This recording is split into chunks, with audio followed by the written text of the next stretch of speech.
Hello and welcome to the Cultured Bumpkin.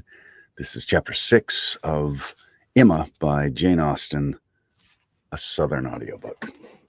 I'm Jake. If you're new here, this is where I record and then I edit them into blocks, into usually hour-long excerpts until I'm all done, and then I post the whole thing. So if you like classic literature, and you ought to check it out. And then if you want ad-free, you want to hear them ad-free, you can check out my Patreon. Or if you just want to support the show, that's fine too. $3 a month. It's like Jake's Netflix. Okay, here we go. Chapter 6. Emma could not feel a doubt of having given Harriet's fancy a proper direction and raised the gratitude of her young vanity to a very good purpose, for she found her decidedly more sensible than before of Mr. Elton's being a remarkably handsome man with most agreeable manners, and as she had no hesitation in following up the assurance of his admiration by agreeable hints, she was soon pretty confident of creating as much liking on Harriet's side as there could be any occasion for. That was one sentence. She was quite convinced of Mr. Elton's being in the fairest way of falling in love, if not in love already. She had no scruple with regard to him. He talked of Harriet and praised her so warmly that she could not suppose anything wanting which a little time would not add. His perception of the striking improvement of Harriet's manner since her introduction at Hartfield was not one of the least agreeable proofs of his growing attachment. "You've given Miss Smith all that she required," said he. "You've made her graceful and easy. She was a beautiful creature when she came to you, but in my opinion, the attractions you've added are infinitely superior to what she received from nature." "I'm glad you think I've been useful to her, but Harriet only wanted drawing out and receiving very few hints. She had all the natural grace of sweetness of temper and artlessness in herself. I've done very little." "If it were admissible to contradict a lady," said the gallant Mr. Elton, "I have sorry. If it were admissible to contradict a lady," said the gallant Mr. Elton, "I have given her perhaps a little more decision of her character, have taught her to think on points which have not fallen in her way before." "Well, exactly so. That is what principally strikes me. So much superadded decision of character. Skillful has been the hand." "Great has been the pleasure, I'm sure. I never met with a disposition more truly amiable." "I have no doubt of it." And it was spoken with a sort of sighing animation which had a vast deal of the lover. She was not less pleased another day with the manner in which he seconded a sudden wish of hers to have Harriet's picture. "Did you ever have your likeness taken, Harriet?" said she. "Did you ever sit for your picture?" Harriet was on the point of leaving the room and only stopped to say with a very interesting naivete, "Oh, no, dear, never." Oh, dear, no, never." She was soon out of sight. Then Emma exclaimed, "What an exquisite possession a good picture of her would be! I would give any money for it. I almost long to attempt her likeness myself. You don't know it, I dare say, but 2 or 3 years ago I had a great passion for taking likenesses, and attempted several of my friends, and was thought to have a tolerable eye in general. But from one cause or another I gave it up in disgust. But really I could almost venture, if Harriet would sit to me, it would be such a delight to have her picture." "Well, let me entreat you," cried Mr. Elton. "It would indeed be a delight. Let me entreat you, Miss Woodhouse, to exercise so charming a talent in favor of your friend. I know what your drawings are. How could you suppose me ignorant? Is not this room rich in specimens of your landscapes and flowers? And has not Mrs. Weston some inimitable figure pieces in her drawing room at Randall's?" "Yes, good man," thought Emma, but what has all that to do with likenesses? You know nothing of drawing. Don't pretend to be in raptures about mine. Keep your raptures for Harriet's face. She thought this. Yes, good man, thought Emma. But what has all that to do with taking likenesses? You know nothing of drawing. Don't pretend to be in raptures about mine. Keep your raptures for Harriet's face. Well, if you give me such kind encouragement, Mr. Elton, I believe I shall try what I can do. Harriet's features are very delicate, which makes a likeness difficult. And yet there's a peculiarity in the shape of the eye and the lines about the mouth which one ought to catch. Exactly so.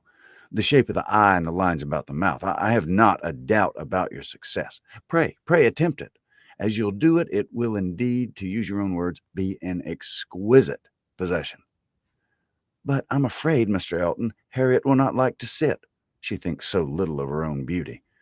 Did you observe her manner of answering me? How completely it meant, why should my picture be drawn? Oh, yes, I observed it. I assure you it was not lost on me. But still, I cannot imagine she would not be persuaded. Harriet was soon back again, and the proposal almost immediately made, and she had no scruples which could stand many minutes against the earnest pressings of both the others. Emma wished to go to work directly, and therefore produced the portfolio containing her various attempts at portraits, for not one of them had ever been finished, that they might decide together on the best size for Harriet. Her many beginnings were displayed. Miniatures, half-lengths, whole-lengths, pencil, crayon, and watercolors had all been tried in turn. She had always wanted to do everything, and had made more progress both in drawing and music than many might have done with so little labor as she would ever submit to. She played and sang and drew in almost every style, but steadiness had always been wanting, and in nothing had she approached the degree of excellence which she would have been glad to command, and ought not to have failed of. She was not much deceived as to her own skill as either an artist or a musician, but she was not unwilling to have others deceived.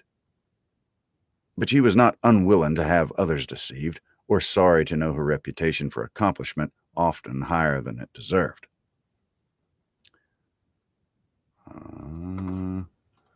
Quick little.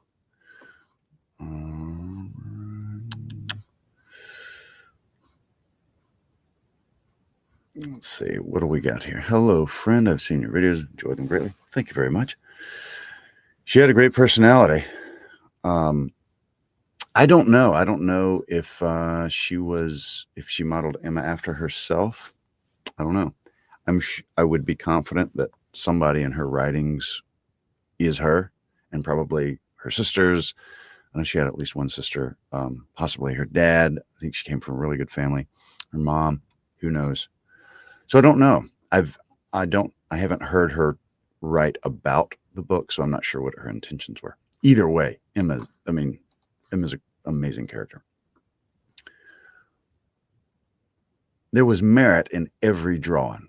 In the least finished, perhaps the most. Her style was spirited, but there had been much less, or there had been 10 times more. But had there been much less, or had there been 10 times more, the delight and admiration of her two companions would have been the same. They were both in ecstasies. A likeness pleases everybody, and Miss Woodhouse's performances must be capital. No great variety of faces for you, said Emma. I had only my own family to study from. There's my father, another of my father, and the idea of sitting for his picture made him so nervous that I could only take him by stealth. Neither of them very like, therefore. Mrs. Weston again, and again, and again, you see. Dear Mr. Weston, always my kindest friend on every occasion. She would sit whenever I asked her. There's my sister, and really quite her own little elegant figure, and the face not unlike. I said I should have made a good likeness of her if she would have sat longer, but she was in such a hurry to have me draw her 4 children that she would not be quiet. Then here come all my attempts at 3 of those 4 children. They're here, Henry and John and Bella, from one end of the sheet to the other, and any of them might do for any of the rest. She was so eager to have them drawn that I could not refuse. And there's no making children of 3 or 4 years old stand still, nor can it be very easy to take any likeness of them beyond the air and complexion, unless they're coarser featured than any of Mama's children ever were. Here's my sketch of the fourth, who was a baby. I took him as he was sleeping on the sofa, and it was as strong a likeness of his cockade as you'd wish to see. He had nestled down his head most conveniently. That's very like. I'm rather proud of little George. The corner on the sofa is very good. Then here's my last, unclosing a pretty sketch of a gentleman in small size, whole length. My last and my best, my brother, Mr. John Knightley. This did not want much of being finished when I put it. This did not want much of being finished when I put it away in a pet and vowed I would never make another likeness. I could not help being provoked, for after all my pains, and when I had really made a very good likeness of it, Mrs. Weston and I quite agreed in thinking it very like, only too handsome, too flattering, and that it was a fault on the right side. After all this came poor dear Isabella's cold approbation of, yes, it was a little like, but to be sure, it did not do him justice. We had a great deal of trouble in persuading him to sit at all.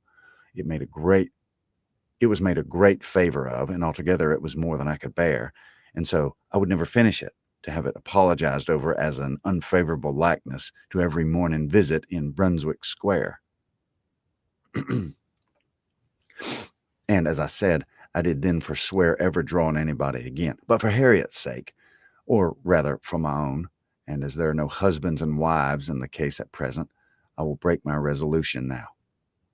Mr. Elton seemed very properly struck and delighted by the idea, and was repeating, no husbands and wives in the case at present, indeed, as you observe. Exactly so. No husbands and wives, with so interesting a consciousness that Emma began to wonder whether she had not better leave them together at once. But as she wanted to be drawing, the declaration must wait a little longer. She had soon fixed on the size and sort of portrait.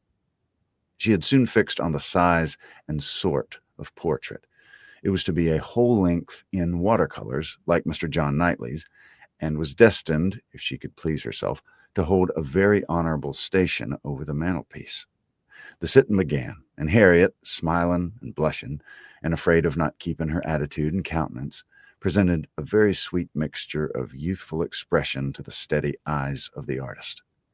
But there was no doing anything, with Mr. Elton fidgeting behind her and watching every touch. She gave him credit for stationing himself where he might gaze and gaze again without offense, but was really obliged to put an end to it and request him to place himself elsewhere. It then occurred to her to employ him in reading. If he would be so good as to read him, it would be a kindness indeed. It would amuse away the difficulties of her part and lessen the irksomeness of Miss Smith's. Mr. Elton was only too happy. Harriet listened, and Emma drew in peace. She must now be allowed.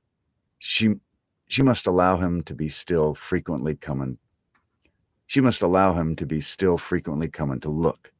Anything less would certainly have been too little in a lover, and he was ready at the smallest intermission of the pencil to jump up and see the progress and be charmed. There was no being displeased with such an encourager, for his admiration made him discern a likeness almost before it was possible. She could not respect his eye, but his love and his compassion were unexceptional. The sitting was altogether very satisfactory. She was quite enough pleased with the first day's sketch to wish to go on. There was no want of likeness. She had been fortunate in the attitude, and as she meant to throw in a little improvement to the figure, to give a little more height and considerably more elegance, she had great confidence of its being in every way a pretty drawing at last, and of its filling its destined place with credit to them both. A standing memorial of the beauty of one, the skill of the other, and the friendship of both, with as many other agreeable associations as Mr. Elton's very promising attachment was likely to add. Harriet was to sit again the next day, and Mr. Elton, just as he thought, entreated for the permission of attending and reading to him again. And Mr. Elton, just as he ought, entreated for the permission of attending and reading to him again. By all means, we shall be most happy to consider you as one of the party. The same civilities and courtesies, the same success and satisfaction took place on the morrow, and accompanied the whole progress of the picture, which was rapid and happy. Everybody who saw it was pleased, but Mr. Elton was in continual raptures and defended it through every criticism. "Miss Woodhouse has given her friend the only beauty she wanted," observed Mrs. Weston to him, not in the least suspecting that she was addressing a lover. "The expression of the eye is most correct, but Miss Smith has not those eyebrows and eyelashes. It's the fault of her face that she has 'em not." "Do you think so?" replied he. "I can't agree with you. It appears to me a most perfect resemblance in every feature. I never saw such a likeness in my life. We must allow for the effect of shade, you know." "You've made her too tall, Emma," said Mr. Knightley. Emma knew that she had, but she would not own it, and Mr. Elton warmly added, "Oh, no, certainly not too tall, not in the least too tall. Consider she's sitting down, which naturally presents a different, which in short gives exactly the idea, and the proportions must be preserved, you know. Proportions, foreshortening. Oh, no, it gives one exactly the idea of such a height as Miss Smith's. Exactly so indeed." "It's very pretty," said Mr. Woodhouse. "So prettily done, just as your drawings always are, my dear. I don't know anybody who draws so well as you do. The only thing I do not thoroughly like is she seems to be sitting out of doors with only a little shawl over her shoulders, and it makes one think she must catch a cold.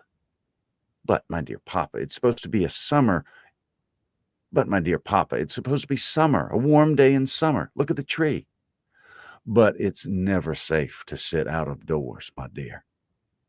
"You, sir, may say anything," cried Mr. Elton, "but I must confess that I regard it as a most happy thought, the placing of Miss Smith out of doors, and the tree is touched with such inimitable spirit. Any other situation would have been much less in character. The naivety of Miss Smith's manners, and altogether, it's most admirable. I can't keep my eyes from it. I never saw such a likeness." The next thing wanted was to get the picture framed, and here were a few difficulties. It must be done directly. It must be done in London. The order must go through the hands of some intelligent person whose taste could be depended on, and Isabella, the usual doer of all commissions, must not be applied to, because it was December, and Mr. Woodhouse could not bear the idea of stirring her out of her house in the fogs of December. But no sooner was the distress known to Mr. Elton than it was removed. His gallantry was always on alert.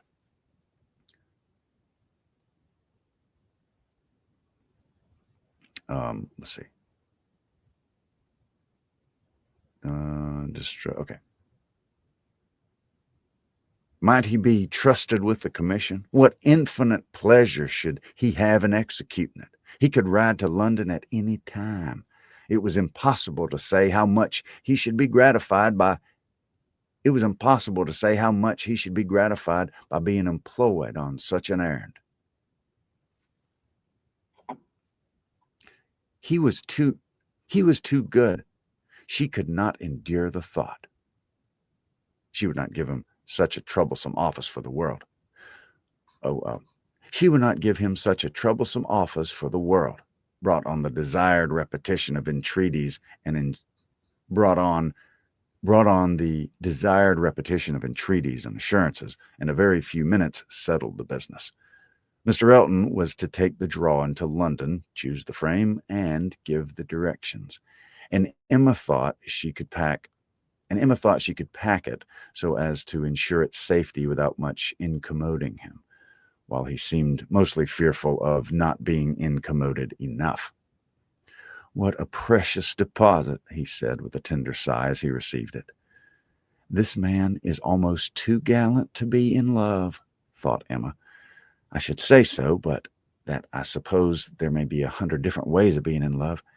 He's an excellent young man and will suit Harriet exactly. It will be an exactly so, as he says himself. But he does sigh and languish and study for compliments rather more than I could endure as a principal. I come in for a pretty good share as a second, but it's his gratitude on Harriet's account. But it's his gratitude on Harriet's account. That is the end of chapter 6.